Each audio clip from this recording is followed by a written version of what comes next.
안녕하세요, 행정멘토입니다. 자, 여러분들 청년내일저축계좌 신청이 이제 내일까지죠. 21일까지인데 온라인 신청이 가능하기 때문에 복지로에서 신청을 하시면 됩니다. 복지로에서 청년내일저축계좌라고 검색을 하면 이렇게 신청할 수 있게 나오고 설명이 잘 되어 있습니다. 자, 그런데 신청하기 전에 어떤 서류가 필요한지 그런 걸 미리 알아보면 더 좋을 수 있겠죠. 그래서 일단 여러분들과 함께 신청 시 필요한 서류를 알아보려고 합니다. 자, 오늘 내용 기대되신다면 좋아요와 구독 부탁드리고요. 자, 그럼 시작하도록 하겠습니다. 자, 여러분들 이제 청년내일저축계좌를 이제 신청하기 위해서는 작성해야 되는 서류도 있고 아니면 발급받아야 되는 서류도 있거든요. 자, 보시면 뭐 필수 서류 그리고 뭐 해당자만 제출 이런 식으로 서류가 되어 있는데 어쨌든 간에 필수 서류는 다 내야 되는데 두 가지로 구분이 됩니다. 신청에 필요한 공통 서류가 있고요.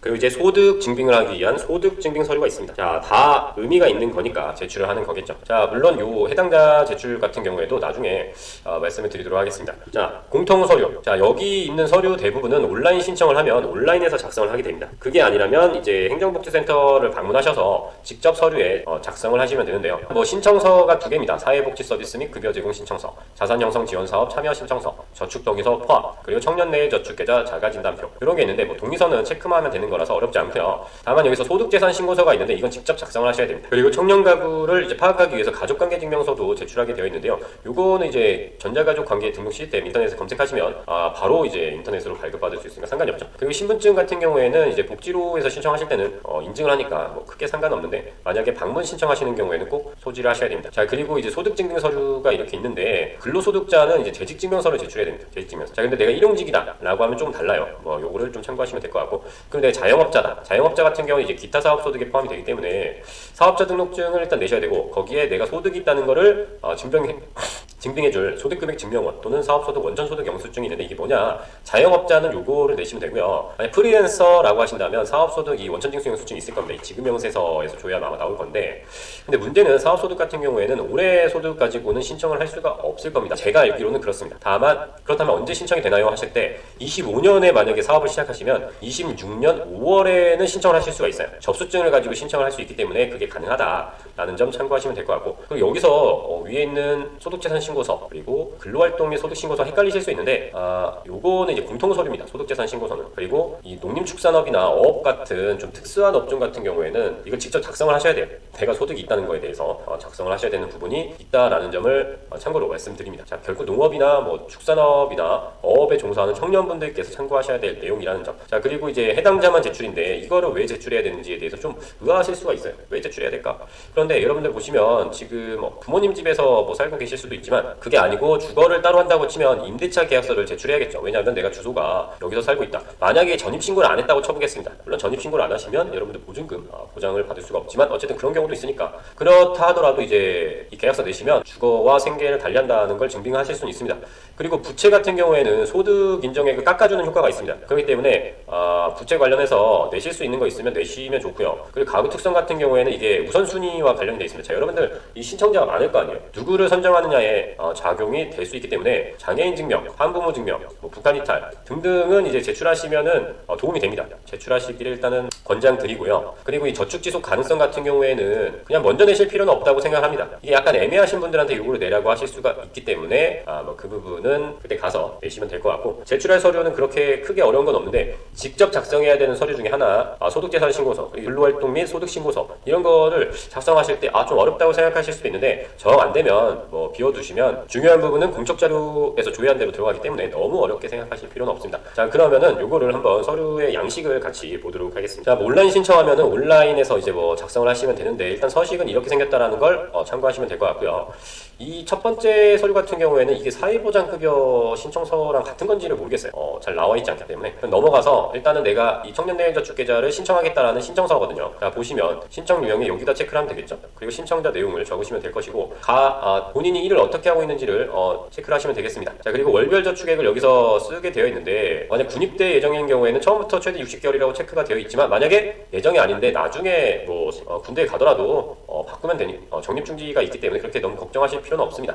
10만원 이상 넣어야지 정부 지원금이 나온다는 점 그리고 사용계 계획이니까 아무거나 체크하셔도 크게 문제 없고요. 이것도 자유. 이거 거의 보지도 않을 겁니다. 그리고 중요한 거는 이 유사 자산 형성 참여 여부 이런 거거든요. 이게 있으시면 무조건 체크를 하셔야 되고, 여기서 여러분들 이제 중복 사업을 한번 체크를 하셔야 되는데, 이 중복 사업 같은 경우에는 좀 이따가 한번 체크를 해볼게요. 자, 그리고 자가진단표가 있습니다. 제가 가구소득이나 뭐 이제 청년소득을 어떻게 보는지를 대충 말씀을 드렸는데, 내가 소득이 이 정도 이하인가 뭐 이런 거를 보시면서, 자, 이게 가구소득이죠. 가구소득 보시고 내가 지금 일을 하고 있는지, 그리고 그 일을 한다고 해서 무조건 소득으로 포함이 되는 게 아니니까 한번 확인을 해봐라 라는 내용이고요. 자, 동의서는 그냥 뭐 성명하고 주민등록번호하고 그냥 체크하면 그냥 됩니다. 다만 이제 그 외에 함께 동의가 필요한 사람이 있으면 여기다 쓰시면 되고요. 그리고 이제 아까 말씀드렸던 이제 작성하셔야 되는 게 이겁니다. 소득재산신고서를 작성을 하셔야 돼요.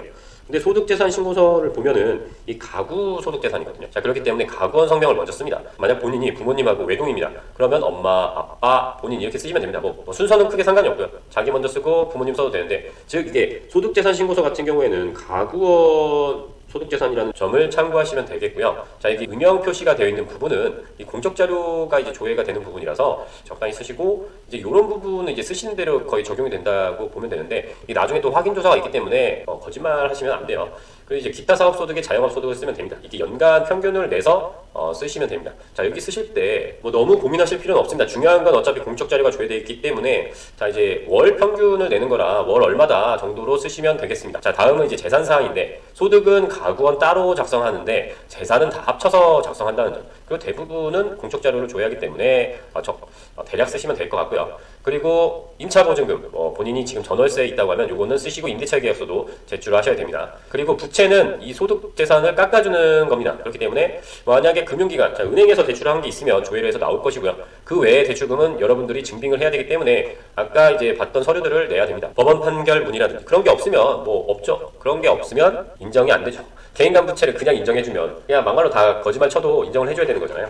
자, 그런데 이제 가구 특성 지출 비용이 있는데, 이게 원래 뭐냐면 이 가구 소득 같은 경우에는 소득을 평가해서 소득을 인정합니다. 즉 100만 원 소득이라고 해서 무조건 100만 원이 아니고 그 평가 기준을 따른다는 건데, 그 금액에서 공제되는 내용이 바로 이 지출 비용입니다. 그런데 여기 각주가 되어 있는데 기초생활보장만 해당이 된다고 되어 있기 때문에 아마 아닌 분들은 적용이 안 된다고 보시면 될 것 같고요. 뭐 잘 모르겠다면 해당 내용을 일단 작성하시면 되겠습니다. 물론 이제 문의를 하셔도 되겠죠. 그런데 제가 알고 있기로는 이제 차상위까지도 아마 이렇게 지출 비용을 빼주기 때문에 결국은 가구 소득에 따라서 달라질 수 있다는 점 참고하시면 될 것 같고요. 자, 이게 이제 공통 서류입니다. 이게 공통 서류고, 이제 다음으로는 이제 소득증빙 서류인데, 근로소득자라고 한다면 뭐 재직증명서를 내는 게 보통입니다. 자, 그런데 재직증명서라는 게 뭐 그렇게 별건 아니고, 그 회사에서 이 사람이 여기에 다닌다라는 걸 증명을 해주면 되기 때문에, 그냥 아르바이트생이라고 하더라도 그냥 사장님한테 재직증명서 양식 그냥 하나 가져가서 도장만 찍어달라고 하시면 뭐 그게 재직증명서죠. 그리고 이런 근로자 같은 경우에는 고용보험 가입했다면 여기에 이제 공단에서 제출을 하실 수 있고요. 그게 아니라면 이제 직접 작성하는 내용이 있습니다. 자, 그리고 사업소득자 같은 경우에는 이제 기타 소득 사업자냐 아니면 농림축산업 어업종사자냐에 따라서 조금씩 다른데, 뭐 대부분은 이제 기타 소득 사업자겠죠. 자영업자라든지 아니면 뭐 배달 혹은 이제 뭐 판매원 이러신 분들 같은 경우에는 사업자 등록증이 있을 경우에는 요걸 내시면 되고, 그리고 이제 소득금액 증명원이나 사업소득 원천징 수령수증을 제출하시면 됩니다. 프리랜서 같은 경우에는 이 사업소득세를 떼고 이제 돈을 받기 때문에 요게 있어요. 사업소득 원천징 수령수증. 홈택스에서 발급 받으셔서 제출하시면 되겠습니다. 나머지는 요 부분은 뭐 제가 정확히 모르겠어가지고 요런 거를 내시면 된다라고 말씀을 드리겠습니다. 자, 어떤 서류들이 있고 또 어떤 양식으로 되어 있는지는 이제 대충 아셨을 겁니다. 자, 복지로 사이트에 가보면 이 청년내일저축계좌 이제 매뉴얼 같은 게 이제 있단 말이에요. 공지사항에. 그걸 보시면 어떻게 진행이 되는지를 아실 수가 있어서 한번 같이 살펴보도록 하겠습니다. 그리고 복지로 사이트가 원래 좀 느려요. 느려서 아까 전에도 들어가 봤는데 너무 로딩이 좀 심해서 그냥 요 매뉴얼로 보겠습니다. 자, 일단 여기 가서 신청을 하시면 됩니다. 신청을 하시고 이런 식으로 개인정보 동의, 아까 전에 말씀드렸던 개인정보 동의서 같은 거겠죠. 그리고 신청 시 유의사항 한번 꼭 읽어보시고요. 이게 이제 전체적인 사업 내용을 모르면 나중에 문제가 있을 수 있기 때문에 한번 보셔야 됩니다. 이 제출 서류 같은 경우에는 열심히 제가 설명을 드린 거랑 비슷합니다. 자, 꼭 읽어보시고 또 주의사항도 꼭 읽어보시고 이제 온라인 신청이기 때문에 제대로 신청을 완료했는지를 확인하라는 뭐 내용인 것 같고요. 자, 그러면 이제 신청인부터 일단 작성합니다. 본인 청년 내용을 쓰시고 가구원을 불러와야 됩니다. 제가 가구원이 누구냐를 설명한 게 이제 가구소득 그 영상이 있으니까 혹시 안 보신 분들은 보시면 되고요. 내가 주거와 생계를 함께하는 사람들을 넣으시면 됩니다. 그리고 내가 솔직히 이제 소득 활동을 안 하면 뭐 이게 신청이 안 되기 때문에 그 대부분 주거를 달리하는 청년은 다 생계를 달리한다고 보게 되어 있어요.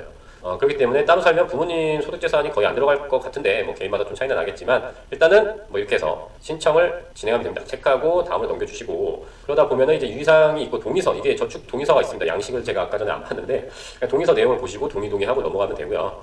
그 다음에 이제 신청서 작성을 보시면 이제 자가진단표 아까 봤던 양식 있죠. 자가진단표가 이렇게 양식이 나와 있기 때문에 내용 보시고 예 체크하시고 넘어가면 되고 아까 봤던 금융정보 제공 동의서도 동의하고 넘어가면 됩니다.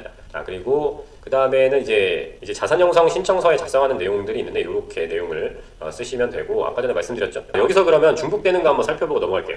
자 일단은 이 청년내일저축계좌의 중복사업은 두 개로 좀 구분할 수 있는데 다른 자산형성 지원 사업에 혹시 가입을 했는가 혹은 가입이 되어 있는가를 보는 것과 그 나머지 이제 성격이 비슷한 사업으로 나눠집니다. 다른 자산형성 지원 사업 요거는 이제 저소득층 위주의 사업이기 때문에 많은 분들은 해당이 안 됩니다. 다만 이 표를 확인하셔가지고 아 내가 지금 어디에 참여 중인데 그러면은 가입을 못하는구나 이런 거를 파악하시면 됩니다. 예를 들어서 희망키움 통장 같은 경우에는 지금 참여 중인 사람은 청년내일저축계좌 가입 안 되죠. 네, 이런 거 이렇게 확인을 하시면 되고 그리고 이제 중복가입 불가능한 비슷한 사업들이 있습니다. 첫 번째로 나오는 게 고용노동부 청년내일채용공제 있죠. 지금 일하시는 분들 중에 청년내일채용공제 가입되신 분들은 이게 청년내일저축계좌 가입이 불가능해요. 왜냐하면 둘이 비슷하거든요. 이것도 결국은 이제 돈 적립해주는 거라서 비슷합니다. 그리고 지자체에서도 비슷한 게 있습니다. 희망두배 청년통장, 뭐 또 대전의 청년희망통장 이런 게 있거든요. 자 그렇기 때문에 여러분들 지역에서 본인이 가입한 게 있다면 혹은 나중에 가입할 생각이시라면 한번 참고를 하셔야 됩니다. 자 그리고 이제 중복가입이 가능한 건 몇 개 없는데 청년희망 적금 뭐 근데 이건 거의 끝나지 않았나요? 청년도약계좌 요거는 가입이 가능합니다. 왜냐하면 이거는 본인이 적립하는 거에 약간 이자를 추가로 준다는 개념이기 때문에 거의 뭐 많이 주지도 않고요. 자 그렇기 때문에 중복이 되는 것보다 중복이 안 되는 게 많으니까 꼭 지금 비슷한 게 있는 분들은 확인을 하셔야 됩니다. 다시 돌아와서 계속 신청을 해볼게요.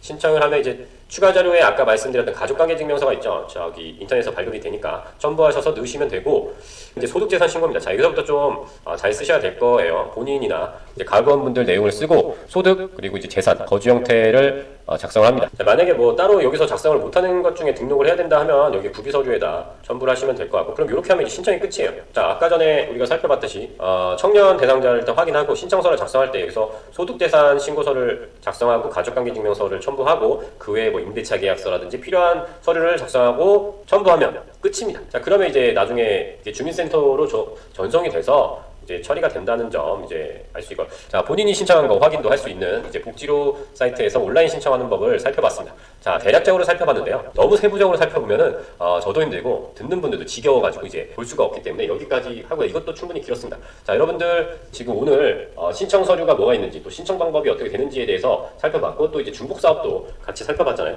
자 여러분들이 청년내일저축 계좌 사업 신청하실 때 도움이 충분히 되셨으면 좋겠습니다. 자 오늘 내용 유익하셨다면 좋아요와 구독 부탁드리고요. 저는 또 다음에 찾아뵙도록 하겠습니다. 감사합니다.